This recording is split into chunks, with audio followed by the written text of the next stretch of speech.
আজকের ভিডিওটা আমার কাছে ইউটিউবের ভান্ডারে আরও একটা স্পেশাল ভিডিও। এখন বাজে দুপুর 3:30 আর আমি ব্লগটা এখন থেকেই শুরু করছি। সকাল থেকে না আজকে একদম সময় পাইনি।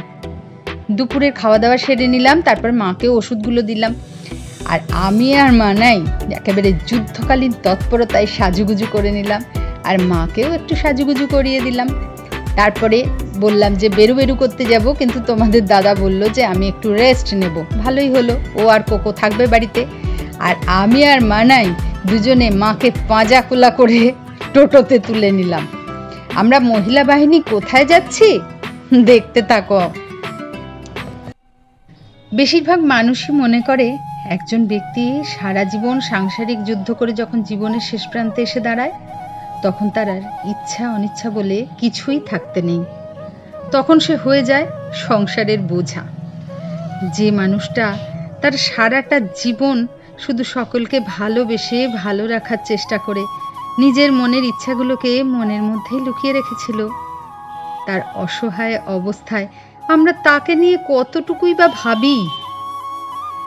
পৃথিবীটার তো গোল, তাই জীবন চক্রটাকেও আমরা যদি সেইভাবে দেখি, তবে একজন শিশু আর একজন বৃদ্ধ বা বৃদ্ধা এক জায়গাতেই কিন্তু মিলে যায়। একজন শিশু যখন কোনোভাবে প্রচণ্ড আঘাত পেয়ে কষ্ট পায়, তখন কিন্তু আমরা তার ভালোবাসার জিনিসগুলো দিয়েই তাকে সাময়িক ভুলিয়ে রাখার চেষ্টা করি, তাই না? এটাই হলো মনের চিকিৎসা।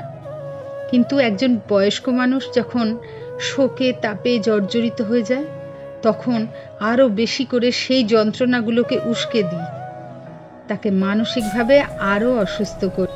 কিন্তু কেন? এখান থেকে এখানে মাকে হুইল চেয়ারে নেওয়া হয়েছে, নিয়ে এখন যাচ্ছি আমরা 3 তলায়। তো এটা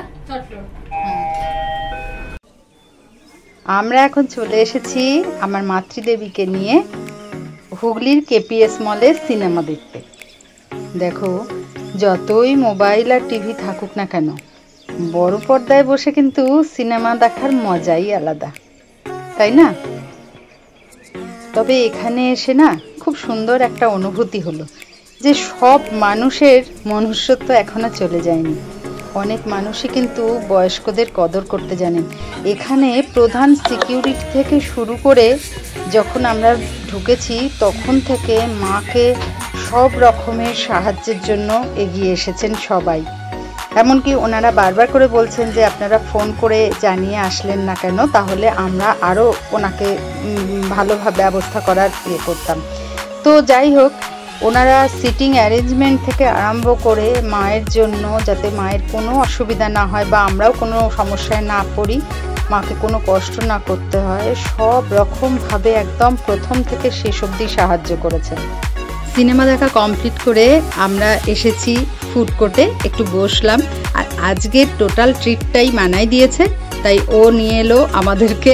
নিয়ে এসে আমরা বসেছি একদম ধারে, কারণ এই বাইরের কাচের মধ্যে থেকে এই ওপর থেকে টোটাল এই মফস্বল টাউনের ভিউটা এত ভালো লাগে আমার, যার জন্য ভাবলাম যে মাকেও বসাই, মাও দেখতে পাবে। তো এসে আমরা গল্প করছি। আর এখন আমার অনুভূতিটা না ছোট্ট বাচ্চাকে রেখে আসলে যেমন হয় সেরকম হয়ে গেছে। মানে মাকে রেখে এর আগে যখন এসেছিলাম তখন এই ভালো জিনিসগুলো দেখলে মনে হতো যে মাকে যদি একটু আনতে পারতাম। তো তা মায়ের শরীর তো ভালো থাকে না, যেমন আজকেই মায়ের অ্যান্টিবায়োটিক কোর্স কমপ্লিট হয়েছে, মানে এরকম মায়ের শরীর থাকে। তো তাই জন্য সবসময় ইচ্ছা থাকলেও উপায় থাকে না। আজকে তাই হঠাৎ করেই মানাই বলল যে চলো মা আজকেই ঘুরে আসি।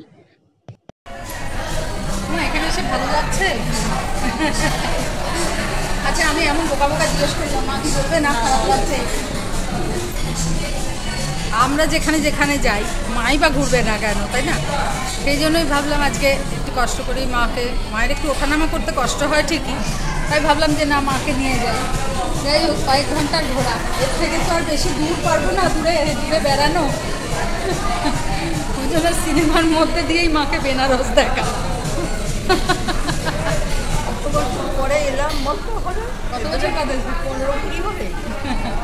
15-20 বছর বাদে, তারও বেশি হবে।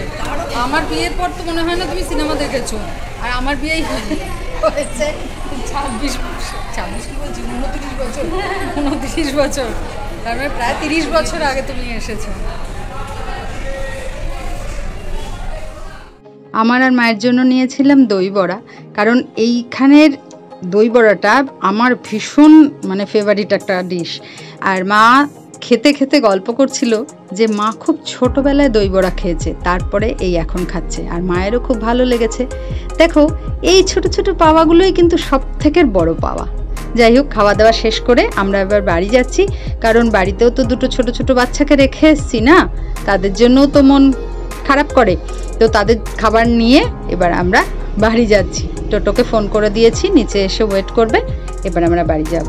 ঠিক আছে, চলো আজকের মতো ব্লগটা এখানেই শেষ করছি। তোমরা খুব ভালো থেকো। আর আমি একটা জিনিস দেখছি, তোমরা কিন্তু ভিডিওটা দেখছো কিন্তু জানাও না কেউ যে কেমন লাগছে, প্লিজ জানিও।